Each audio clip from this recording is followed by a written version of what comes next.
வணக்கம். ஓம் அகத்தீஸ்வராய நமக. இந்த பதிவில் நாம் காண இருப்பது ஆறுமுக கடவுள், தமிழ் கடவுள் என்று போற்றப்படுகின்ற, வணங்கப்படுகின்ற, ஏனைய தமிழ் மக்களுக்கு ஒரு ஆதாரமாகவும் அடையாளமாகவும் பார்க்கப்படுகின்ற தெய்வமான முருகப்பெருமானுடைய அருட்பெருமை.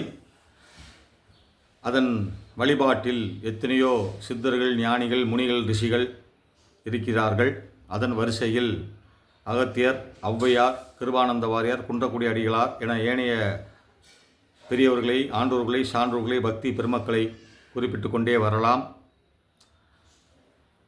தொடர்ச்சியாக தேவராய சுவாமிகள் கந்தசஷ்டி இயற்றியவர்.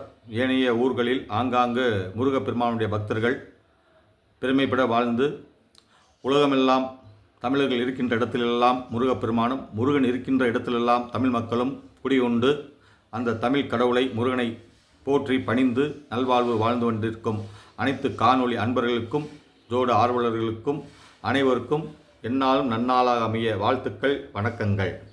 இந்த பதிவில் முருகப்பெருமானுடைய அடியவர், பக்தர், ஞானி, சித்தர் என்று சொல்லப்படுகின்ற ஒரு அடியவரை பற்றி சிந்திக்கப் போகிறோம். நான் சித்தர்களை குறிப்பிடுவது போல பக்தி சான்றோர்களை, மெய்ஞான அன்பர்களை இதில் குறிப்பிட்டால் அன்பர்களுக்கு பயனுள்ளதாகவும், அறிந்தவர்களுக்கு நினைவூட்டுவதாகவும், அறியாதவர்களுக்கு பயனுள்ளதாகவும் இந்த காணொலியை நான் பதிவு செய்கிறேன். பொதுவாக அவர் ஏனைய பக்தி திருப்பாக்களை அநேகமாக எழுதியிருக்கிறார். அவர் எழுதிய பாடல்கள் 16,000 பாடல்கள் என்று குறிப்பு சொல்லப்படுகின்றன. கிடைக்கப்பெற்றதோ 1500 பாடல்களே.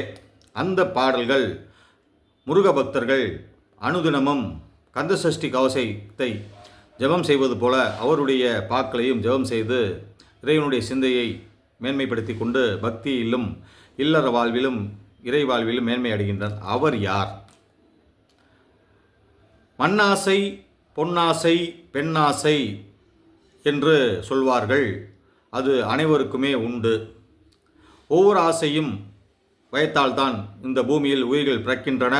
அந்த ஆசையை பூர்த்தி ஆகி அந்த பிறவியை முடிக்கின்றன என்று ஞானிகள், ரிஷிகள் பொதுவாக வேத காலம் தொட்டு இன்று வரை அதை குறிப்பிட்டு கூறுகிறார்கள். அதுவே நிசந்தனமான உண்மை.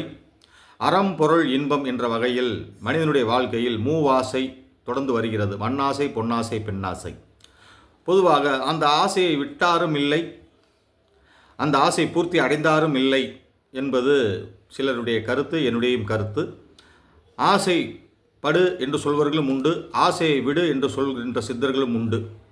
பொதுவாக அறிவு ஆசைப்படும், அனுபவம் ஆசை விடும் என்று சொல்வார்கள். நான் யாரை பற்றி சொல்லவிருக்கிறேன் என்றால், திருவண்ணாமலை சேத்திரத்தில் உண்ணாமலை தாயார் அண்ணாமலையாருடைய அருள்பாலிக்கின்ற சேத்திரத்தில் வாழ்ந்து வந்த ஒரு பெரிய பக்தர். ஆரம்ப காலத்தில் இது விஜயநகர பேரரசு காலத்தில் இந்த கதை வருகிறது. 14ஆம் நூற்றாண்டு, 15ஆம் நூற்றாண்டு என்று சொல்கிறார்கள். சோழர்களுடைய காலம் பிறகு நாயக்கருடைய காலம் ஆரம்பம். அந்த காலகட்டத்தில் வடக்கில் இருந்து அவர் வந்தார் என்றும், பிறகு திருவண்ணாமலையில் குடிபெயர்ந்து தன்னுடைய வாழ்வை தொடங்கினார் என்றும் ஒரு குறிப்பு. அது அல்ல, அவர்களுடைய பெற்றோர்கள் திருவண்ணாமலையே பிறந்தார்கள் என்றும், அவர்கள் சிறந்த வாழ்க்கை வாழ்ந்து வந்தார்கள் என்றும் குறிப்பிடுகிறார்கள். எது எப்படியோ அவர் ஒரு சராசரி மனிதராகவே பிறந்திருக்கிறார் இந்த பூமியில். பொதுவாக திருவண்ணாமலையில் பிறந்துள்ளார். அவருடைய தந்தையார் பெயர் வேங்கடவர், தாயார் பெயர் முத்தம்மை. அவருக்கு ஒரே ஒரு பெண் சகோதரி, மூத்த சகோதரி உண்டு. அவர் யார்? நான் நேரடியாக விசாரித்து வருகிறேன். ஒரு ஆர்வத்தை தூண்டுவனும் நான் இதை பேசுகிறேனே தவிர மற்றபடி எந்த ஒரு உள்நோக்கமும் இல்லை. இந்த கதையை யதார்த்தமாகவும் இயல்பாகவும் ஒரு நண்பரிடம் பேசுவது போல இந்த காணொலியை நான் உங்களுக்கு உரையாடி பதிவிடுகிறேன். அன்பர்களே, அவர் யார் என்றால் அருணகிரிநாதர். அருணகிரிநாதர் ஒரு சராசரி மனிதர்தான். தமிழ்மொழி, வடமொழி புலமை பெற்றவர் என்றும், ஒரு புலவருக்கு இணையான அறிஞர் என்றும் போற்றப்படுகிறார். பொதுவாக அந்த அருணகிரிநாதர் அவர்கள் பிறக்கும் பொழுதே சில மாதங்களில் தன்னுடைய தாய் தந்தையை இழந்து விடுகிறார். தன்னுடைய அக்காள், மூத்த சகோதரி மட்டுமே உண்டு. அவர்தான் அன்னையாகவும், தந்தையாகவும், குருவாகவும், அக்காவாகவும் பாதுகாவலராகவும் வழிகாட்டியாகவுமே வளர்த்து வருகிறார். நல்ல பழக்க வழக்கத்தோடு வளர்ந்த அந்த அருணகிரிநாதர் பெருமான் பின்னொரு நாளில் வாலிபத்தில் மண்ணாசை இல்லை, பொன்னாசை இல்லை, இவைக்கு மிகலான ஒரு ஆசை பெண்ணாசை கொண்டு இருந்தார். பொதுவாக அவருடைய விஷயங்கள், சொத்து விஷயங்கள், அவர் சம்பாதித்த விஷயங்கள் என்று சொல்லப்படுகின்ற செல்வங்கள் எல்லாம் நடன மங்கையர்களுக்கு கொடுத்து உல்லாசமாகவும் சந்தோஷமாகவும் தன் வாழ்நாட்களை கழித்தார் என்றும் குறிப்பிடுகிறார்கள். அப்படி ஒரு பெண் சிந்தனை உண்ட ஒரு மனிதராக இருந்தவர் பின்னாளில் எப்படி முருக பக்தர் ஆனார்? முருகனுடைய அருள் அளப்பரியது. போகர் பெருமான் புவனேஸ்வரி தாயை வணங்கி பிரசன்னமாகி அம்பாள் வரம் கொடுத்தார். நீ தண்டாயுதபாணி சுவாமியை வணங்கு, அதன் பிறகு அவன் அருள் புரிவான் என்றார். அதன் பிறகு முருகப்பெருமானை பூஜித்தார். முருகப்பெருமானுக்கு தவம் செய்தார். முருகன் அவதரித்தார். பழனிமலையில் என்னை பிரதிஷ்டை செய் என்றார். அவர் யோசித்தார். அவர் சித்த வைத்தியர், மகா சித்தர், பாசாணங்களை கொண்டு வைத்தியத்தை செய்தவர். பாசாணங்களை கொண்டு ஒரு சிலை வடித்தார். நவபாசன சிலை, தண்டாயுதபாணி சுவாமி கோயில் என்று பின்னாளில் உலகமெல்லும் போற்றப்படுகின்ற கோயில், பழனி கோயிலை அமைத்தார். அவர் ஜீவசமாதி அடைந்தார், நீல் விகல்ப சமாதி அடைந்தார் என்றெல்லாம் நாம் அவருடைய முருகபக்தர் என்று பெருமை பேசுகிறோம். அந்த வழியில் வந்த அருணகிரிநாதரும் ஒரு பெண் சிந்தை கொண்டவராகவே இருந்திருக்கிறார். காலங்கள் ஓடின, வாலிபம் வந்தது, பருவம் வந்தது, திருமண பருவம் வந்தது. திருமணம் செய்து வைத்து விட்டால் திருந்தி விடுவார், நல்ல நிலையில் வந்து விடுவார். தனக்கென்று ஒரு மனைவி, குடும்பம், பிள்ளைகள் என்றாம் இருந்தால் ஒரு நல்ல நீதியான வாழ்க்கை, அற வாழ்க்கை வாழ்வார் என்று நினைத்தார்கள். ஆனால் அப்படி நடக்கவில்லை. திருமணம் முடித்தார்கள். பெண் பித்து விடவில்லை, அதிகமானது. மனைவி நல்ல கணவன் நிலை என்று வருந்தினார். சுற்றி இருக்கின்ற ஊரார்கள் அனைவருமே கேலி பேசினார்கள். அவர் எதையுமே செட்டை செய்யவில்லை. தன்னுடைய இருக்கின்ற வருமானத்தை எல்லாம், தன்னுடைய சொத்தை எல்லாம் அடமானம் வைத்தே, இல்லை விற்றோ அந்த பணத்தை வைத்து நடன மங்கைகளுக்கு கொடுத்து சந்தோஷமாக இருந்தார் என்று அவருடைய வாழ்க்கை வரலாறு கூறுகிறார்கள். ஆய்வுகள் அப்படிதான் சொல்லப்படுகின்றன. தெளிவான ஆய்வு இல்லை என்றாலும் சில தகவல்கள் பெரியவர்களாலும், ஆண்டோர்களாலும், அறிஞர் பெருமக்களாலும், தமிழ் ஆய்ந்தவர்களாலும், சித்தர்களுடைய வாழ்க்கை வரலாறு, பக்தர்களுடைய வாழ்க்கை வரலாறு, ஞானிகளுடைய வாழ்க்கை வரலாறு தேடி கண்டுபிடித்தவர்கள் செய்வழி செய்தியாகவும் கல்வெட்டு செய்திகளாகவுமே குறிப்புகளை சொல்லப்படுகின்றன. அப்படி ஒரு நாள் மனைவி பிரிந்து விடுகிறார். இருந்தாலும் மனைவி வீட்டுக்கு சென்று காமுற வேண்டும் என்று ஆசைப்பட்டார். பின்னொரு நாளில் மனைவியை இணைந்தாரோ இல்லை என்று இதெல்லாம் தெரியாது. அவருக்கு உடலில் ஒரு பெரு வியாதி தொற்றி கொண்டது. அந்த வியாதி என்று சாதாரண வியாதி கிடையாது. பொதுவாக சித்த வைத்தியில் எல்லா வியாதிக்கும் மருந்து உண்டு சொல்வார்கள். ஆனால் அருணகிரிநாதருக்கோ பெருவியாதி வந்தது. தொழுநோய், குஷ்டம் என்று சொல்வார்கள். தொழுநோய் என்றால் அனைத்து விதமான நோய்கள் தொழுமாம். பொதுவாக சித்த வைத்தியத்தை 4444 நோய் என்று சொல்வார்கள். 4000 நோய் மனிதனுக்கும், 400 நோய் விலங்குகளுக்கும், 44 நோய் பறவைகளுக்கும், அதாவது 4440 நோய். 4000 மனிதர்களுக்கு, 400 விலங்குகளுக்கு, 40 பறவைகளுக்கு என்று சொல்வார்கள். ஆனால் இந்த நோயெல்லாம், இந்த தொழுநோயை பாற்று தொழுமாம். அதனால் தொழுதனால் தொழுநோய் என்று அந்த நோயை மிகையாக சொல்கிறார்கள். அந்த நோய்க்கு மருந்து பெரிதனும் கிடையாது, கர்மவினை என்றும் சொல்கிறார்கள். இது சித்தர்களுடைய கருத்து. அப்படி இருக்கும்போது அவர் வைத்தியம் செய்தாரா என்றெல்லாம் தெரியாது. மனைவியை காமுற நினைத்தார். நான் உன்னை விட்டு பிரிந்து விட்டேன், அருகே வராதே, என்னை தொடாதே, முருகன் மேலே ஆணை என்றார். விடவில்லை. வீட்டுக்கு திரும்பி விட்டார். அக்கால் மட்டும்தான் இருக்கிறார்.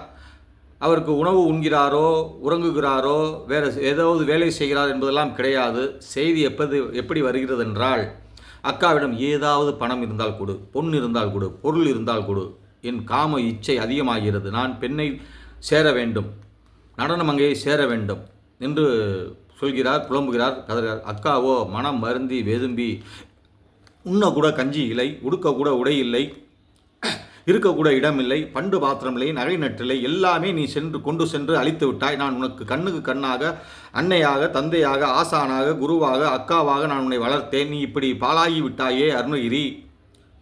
ஒன்று மட்டும் உண்டு என்னிடம், நான் பெண், என்னை வேண்டும் என்றால் நீ ஆலிங்கனம் செய்து கொள், கட்டிப்பிடித்துக்கொள், உன் ஆசையை தீர்த்துக்கொள் என்று சொன்னதன் அவருடைய வார்த்தை அவரை கடுமையாக பாதித்தது. மனம் வெறுத்தார். வீட்டை விட்டு வெளியேறினார். திருவண்ணாமலை அருகாமையில் வசித்தவர் என்பதால் திருவண்ணாமலை நோக்கி பயணம் செய்து அங்கே மலை மீது ஏறி அங்கே திருவண்ணாமலை கோபுரம் மீது ஏறி குதித்து தற்கொலை செய்து கொண்டார் என்று அவருடைய வரலாறு வருகிறது. தற்கொலைக்கு பிறகு என்ன ஆயிற்று? ஒரு அற்புதம் நிகழ்ந்தது. இது மிகவும் வியப்பான செய்தி, பக்தி பெருமக்களுக்கு ஆச்சரியமூட்டுகின்ற செய்தி, முருகப்பெருமானுடைய அருட் மகிமையை வணங்குகின்ற செய்தி.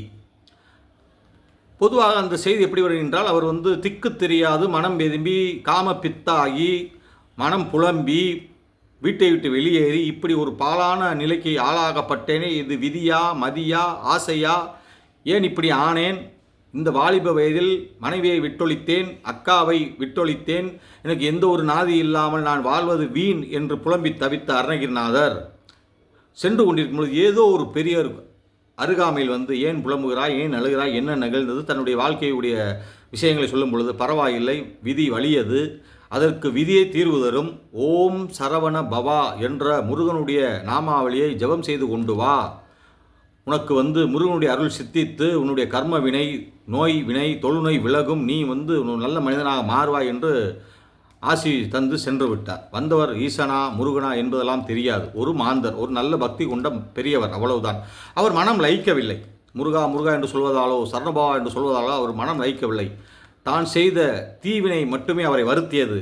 பொன்னிழந்தேன், பொருள் இழந்தேன், போகம் இழந்தேன், மனைவியை இழந்தேன், அக்காவை இழந்தேன், அவச்சொல்லுக்கானேன், தேவையில்லாத வார்த்தையை பயன்படுத்தி அக்காவை மனம் நோக வைத்தேன், அன்னையாக தந்தையாக, குருவாக, அக்காவாக, ஆசானாக, வழிகாட்டியாக, பாதுகாப்பாக இருந்த பெரிய பெண்ணே, என் அக்காவே, நான் உனக்கு தவறு இழைத்து விட்டேன், இந்த பாவத்தை எந்த ஜென்மத்தில் தீர்ப்பேன் என்று தெரியாது என்று புலம்பி தவித்து திடீரென்று ஒரு முடிவெடுத்தார். திருவண்ணாமலை கோபுர உச்சியில் என்று கொதித்தார். அன்று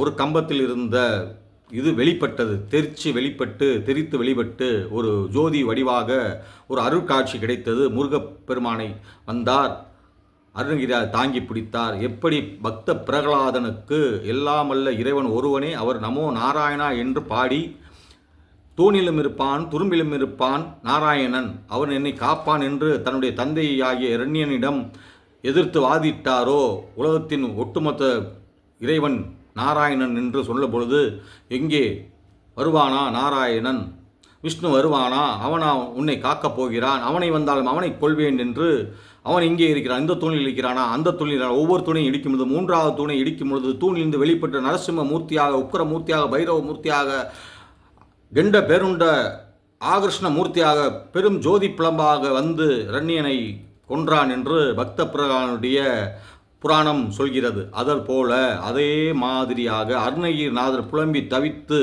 முருகா முருகா என்றாரா, ஈசா ஈசா என்றாரா தெரியாது, தற்கொலை செய்து கொள்ளும் பொழுது கம்பத்திலிருந்து வெளிப்பட்டு முருகப்பெருமான் ஜோதி பிளம்பாக அவரை தாங்கி பிடித்தார் என்றும் கதை சொல்லப்படுகிறது.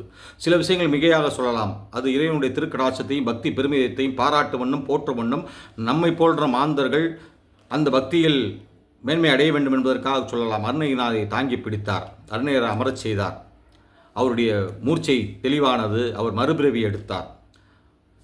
நீ யார் என்றார். நான் முருகப்பெருமான், நான் செய்த பாவ வினைக்கு இந்த பிறவி தேவைகளை நான் தற்கொலை செய்ய இருந்தேன், ஏன் என்னை காப்பாற்றினாய், உனக்கான கர்மவினை தீர்ந்தது, இதோ இங்கே அமரு, சும்மா இரு சொல்லறே என்றார். அமைதியாக இருந்தார். நான் சும்மா இரு சொல்லறே என்றால் நான் என்ன செய்வது, அமைதியாக அமர்ந்திரு, நோய் நீங்கும், நீ புனிதனாவாய், உன்னுடைய கர்மவினை தீர்ந்தது என்று அருள்பாலித்து சென்றார். பின்னொரு நாளில் அந்த ஆலயத்திலே சுற்றி வலம் வந்தார். ஒரு இடத்தில் அமைதியாக இருந்தார். அந்த கம்பத்தடியில், முருகன் வெளிப்பட்ட கம்பத்தடியில் அமர்ந்தார். திருவண்ணாமலை சேத்திரம், அங்கே முகப்பில் கம்பத்து நாயனார் இறையனார் என்று சொல்லப்படுகின்ற முருகப்பெருமானுடைய ஒரு அருட்கோயில் உண்டு. தூணிலே முருகப்பெருமான் அருட்காட்சி தருகிறார் என்று இன்றை வரைக்கும் யதார்த்தமான நிதர்சனமான உண்மை. அங்கே சிறு கோயில் உண்டு. அந்த இடத்தில் தான் அருணகிரிநாதர் தவம் செய்தார் என்று சொல்லப்படுகிறது. அப்படி இருக்கையில் மீண்டும் முருகனை வேண்டினார். முருகன் வந்தார். நான் என்ன செய்வது, எங்கே போவது, எப்படி பிழைப்பது, நான் யாரை பார்ப்பது என்று புலம்பும்போது, ஒன்றும் செய்ய வேண்டாம், நாவை நீட்டு தன்னுடைய வேலையை வைத்து ஓம் என்று எழுதினார். ஓம் என்று எழுதின பிறகு நான் என்ன செய்ய, என்னை பாடு, உன்னை பாட வேண்டும் என்றால் எப்படி பாடுவது, என்னை பாடு, மண்ணை பாடு, விண்ணை பாடு, அருளை பாடு, பொருளை பாடு, ஞானத்தை பாடு, தத்துவத்தை பாடு, மோட்சத்தை பாடு, பக்தியை பாடு என்று ஆசீர்வதித்தார். நான் எப்படி பாடுவது முருகா, நான் என்னதான் பாவம் செய்தேனோ தெரியவில்லை, அனைத்து மறந்து விட்டேனே, இனி நான் ஒரு புது பிறவி தந்துவிட்டு எனக்கு பாடச் சொல்கிறாய், நான் என்ன செய்வது? நானே அடி எடுத்து தருகிறேன், முத்தை திரு வத்தி திருநகை என்று அடி எடுத்து கொடுத்தார். பிறகு அவருக்கு ஞானம் வந்தது. முருகனுடைய அருள் கடாட்சம் முழுமையாக கிடைத்தது, பரிபூர்ணமாக கிடைத்தது. 6 படை வீடு முருகப்பெருமானை அனைவருக்கும் தெரியும். திருவண்ணாமலையில் கம்பத்து இளையனார் முருகப்பெருமான் அறிந்து கொள்ள வேண்டிய முக்கிய செய்தி, திருவண்ணாமலையில் அக்னி சொரூபமாக இருக்கின்ற அண்ணாமலையாருடைய நெற்றிக் கண்ணிலிருந்து, சிவபெருமானுடைய நெற்றிக் கண்ணிலிருந்து தீப்பொறியாக 6 தீப்பொறிகளாக வந்து சரண பொய்யில் விழுந்து அந்த தீப்பொறிகள் குழந்தைகளாக வளர்ந்தன என்றும், அவை கார்த்திகை பெண்களால் வளர்க்கப்பட்டு வாலிப பருவம் வந்த பிறகு பாலபருவம் வந்து ஒன்று சேர்த்து சக்தியிடம் ஒப்படைத்தார்கள் என்றும், வாலிப பருவம் வந்து வேல் வாங்கி தவம் செய்து ஈஸ்வரனை வணங்கி சூரபத்மனை வென்றான் என்றும் சொல்லப்படுகிறது. ஆக அந்த சேத்திரம் திருவண்ணாமலை சேத்திரம் அக்னி சேத்திரம். சிவபெருமானுடைய நெற்றிக்கண்ணில் இருந்து வந்ததால் முருகப்பெருமான் அந்த சேத்திரத்தில் அவதரித்தார் என்று பின்னொரு நாளில் மெய்யன்பர்கள் அதை கூறுகிறார்கள். சுவாமி அக்னி ஸ்வரூபம், ஓம் என்ற பிரணவ வடிவம், நெற்றிக்கண் ரூபம், ஞான வடிவம், ஞான முருகன் என்று வர்ணிக்கப்படுகின்ற முருகன், குகன், சண்முகன், சுப்பிரமணியன், கந்தன், கடவுள், குமரன், இளைஞன், அழகன், அறிஞன், ஞானி, சித்தனுக்கெல்லாம் சித்தன், சிவனுக்கே பெரிய சித்தன், அப்பனுக்கு பாடம் சொடுத்த சுப்பையா என்றெல்லாம் அவரை வர்ணிப்பார்கள். பொதுவாக சுக்குக்கு மிஞ்சிய மருந்து இல்லை, சுப்பிரமணியனுக்கு மிஞ்சிய தெய்வம் இல்லை என்று முருகப்பெருமானை முருக பக்தர்கள் போற்றுவார்கள். நானும் போற்றுவேன், நானும் அவரை வணங்குவேன் என்பதால் இந்த அருணகிரிநாதருடைய வாழ்க்கை வரலாறில் சிறு குறிப்பாக நான் இதை பதிவிடுகிறேன். அன்பர்கள் கண்டு பயனடைய வேண்டும். அறிந்தவர்கள் அறிந்து கொள்ளுங்கள், அறியாதவர்களுக்கு இதை ஷேர் செய்யுங்கள், அவ்வளவுதான். முருகப்பெருமான் அளப்பரிய கடவுள். பொதுவாக ஒரு கதை உண்டு சிவபுராணத்தில், முருகன் எப்படி வந்தார் என்ற ஒரு கதை உண்டு. எப்படி பழனிமலை ஆழ்ந்தது, 6 படை வீடு எப்படி உருவானது என்று சிறு கதை உண்டு. கைலாயத்தில் சிவன் பார்வதி அமர்ந்திருக்கிறார்கள். நாரதர் வருகிறார், ஒரு மாங்கனி தரார், இது ஞானக்கனி, சிவபெருமானை உனக்கு நான் சமர்ப்பணம் செய்கிறேன் என்றார். சிவபெருமானா, நாம் இதை உண்ண வேண்டாம், நம்முடைய பிள்ளைகளுக்கு தரலாம் என்று சக்தி தேவி சொல்கிறாள், பார்வதி தேவி சொல்கிறாள்.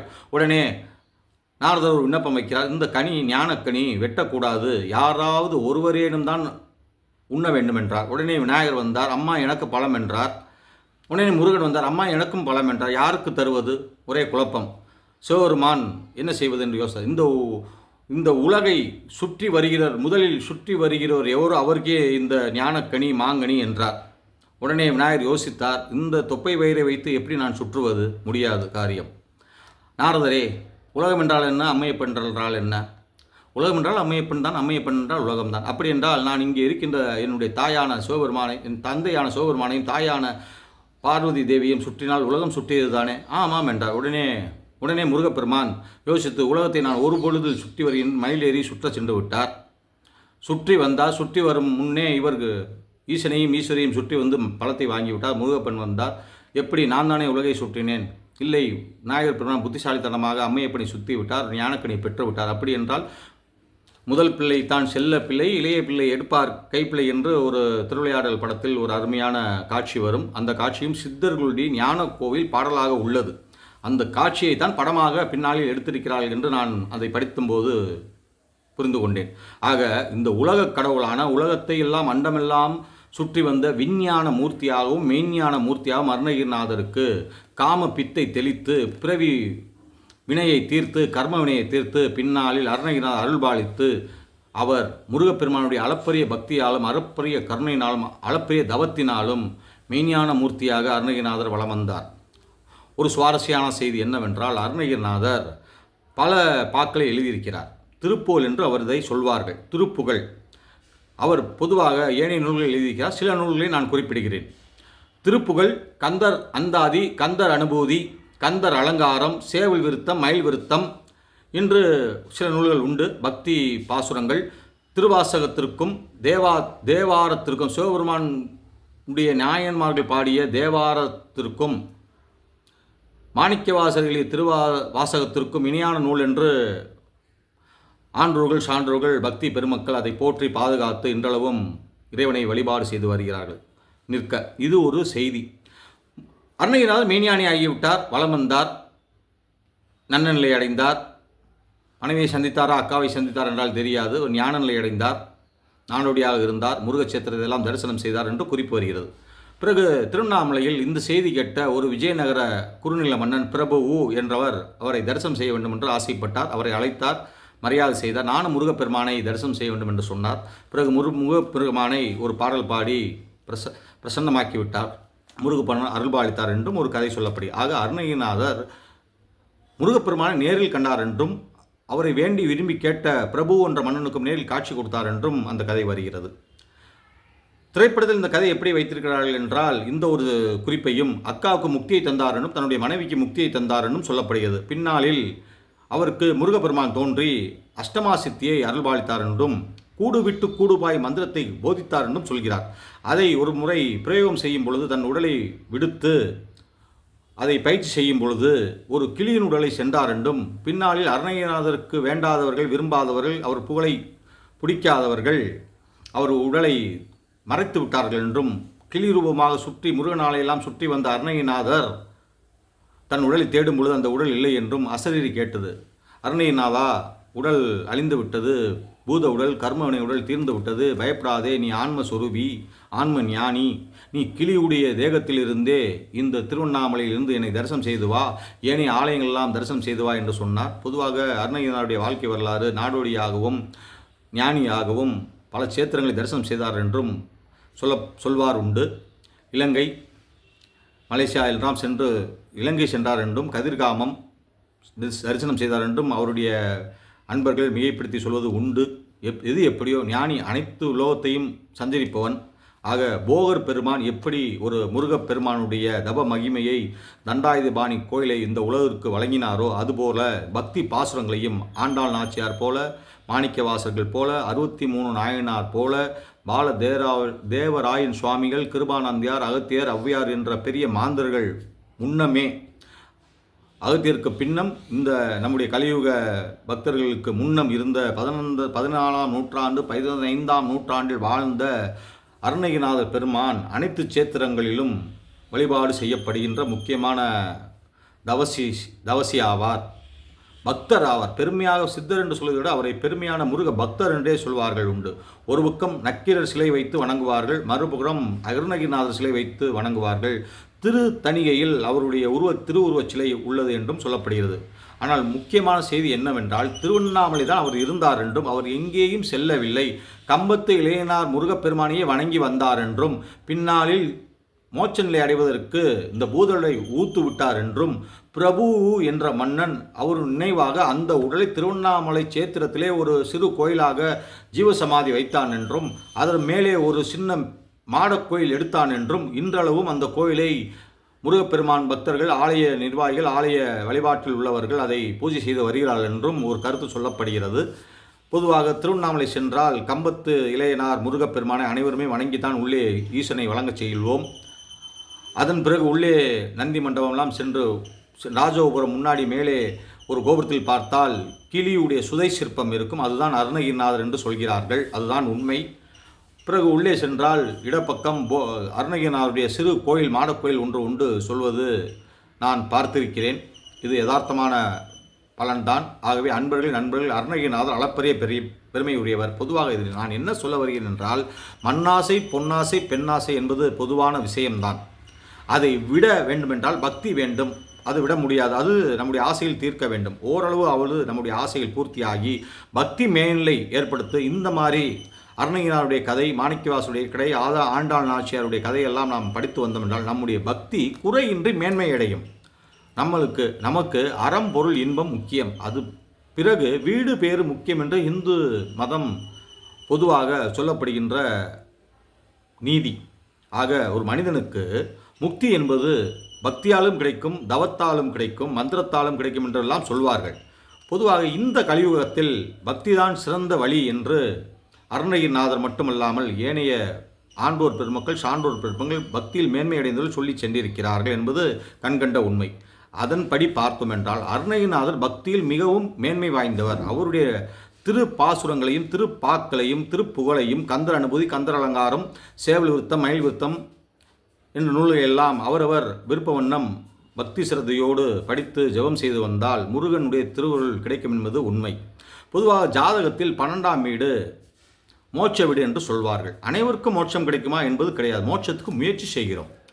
நம்முடைய வாழ்க்கையில் எண்ணற்ற ஆசைகள் உண்டு. அவையெல்லாம் இறைவனுடைய திருவருளால் தீர்ந்து பூர்த்தியாகி இறைவனுடைய திருப்பெருமையை உணர்ந்து அருட்பெருமையை உணர்ந்து சான்றோர்கள் ஆன்றோர்கள் சொல்லி வைத்த நீதிமொழிகளையும் பக்தி மொழிகளையும் பாராயணம் செய்து வந்தோம் என்றால் அந்த முருகப்பெருமானுடைய அருட்கடாட்சம் கிடைக்கும் என்றும், இது செய்தால்தான் கிடைக்குமா என்றெல்லாம் இல்லை. இது ஒரு முறை, அவ்வளவுதான். இந்த மாதிரி இதை போன்ற ஒரு அருணகிரிநாதருடைய கதை சொல்லி இதில் நான் பதிவிட்டுள்ளேன். ஒரு சிறு குறிப்பு தான் இது, விளக்கமான செய்தி கிடையாது, ஒரு ஆய்வு, அவ்வளவுதான். முருகப்பெருமானுடைய பக்தர்களில் தலை சிறந்தவர் என்றும் ஏனைய அறுபடை வீட்டிலும் ஏனைய முருகன் சேத்திரங்களிலும் ஒரு அருணகிரிநாதர் ஒரு சிலாரூபமாக சிலை ரூபமாக வணங்கத்தக்க பக்தராகவும் மேன்மையான அருள் பக்தராகவும் பிரதிஷ்டை செய்து வணங்கி வருகிறார்கள்.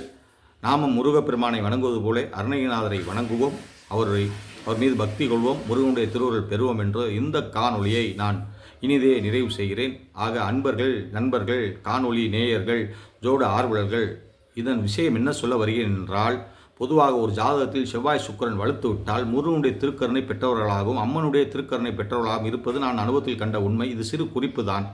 ஆக அனைவருக்குமே முருகன் அருள் கிடைக்க வேண்டும், முருகன் மீது பக்தி செய்ய வேண்டும், முருகனுடைய திருவுருள் பெற்று இறை வாழ்விலும் இல்லற வாழ்விலும் உன்னத நிலையை அடைய வேண்டும் என்று கூறி இந்த சிறு அருணகிரிநாதருடைய வாழ்க்கையுடைய சிறு குறிப்பை கூறி காம பித்தனாக இருந்தவர் முருக பக்தனாக மாறி ஞான சித்தனாக அவதார மகிமையை நான் கூறி நிறைவு செய்கிறேன். ஒரு சராசரி மனிதர் மண்ணாசை பொன்னாசை பெண்ணாசை விட்டு மெய்ஞான ஞானியான விஞ்ஞான மூர்த்தியையும் மெய்ஞான மூர்த்தியையும் முருகப்பெருமானை வணங்கி மேலான ஞானத்தை அடைந்த முருகப்பெருமானை வணங்கிய அந்த அருணகிரிநாதரையும் அதற்கு அருள் புரிந்த முருகப்பெருமானை வணங்கி இந்த காணொலியை நிறைவு செய்கிறேன். தொடர்ந்து இந்த போன்ற காணொலியை கண்டு பயனடைகள். சப்ஸ்கிரைப் செய்யுங்கள், ஷேர் செய்யுங்கள், கமெண்ட் செய்யுங்கள், லைக் செய்யுங்கள். தொடர்ந்து இது போன்ற காணொலிகளை, ராசி பலன்களை, கோவில் பலன்களை, சித்தர்களுடைய ஞானிகளுடைய குறிப்பு வாழ்க்கை குறிப்பு பலன்களையும் தமிழ் மந்திரங்களை பலன்களையும் தொடர்ந்து பதிவிடுவேன். இந்த காணொலியை சப்ஸ்கிரைப் செய்யுங்கள். இது சித்தர் கலைகள் 64 என்ற காணொலி. நன்றி நன்றி நன்றி, வணக்கம்.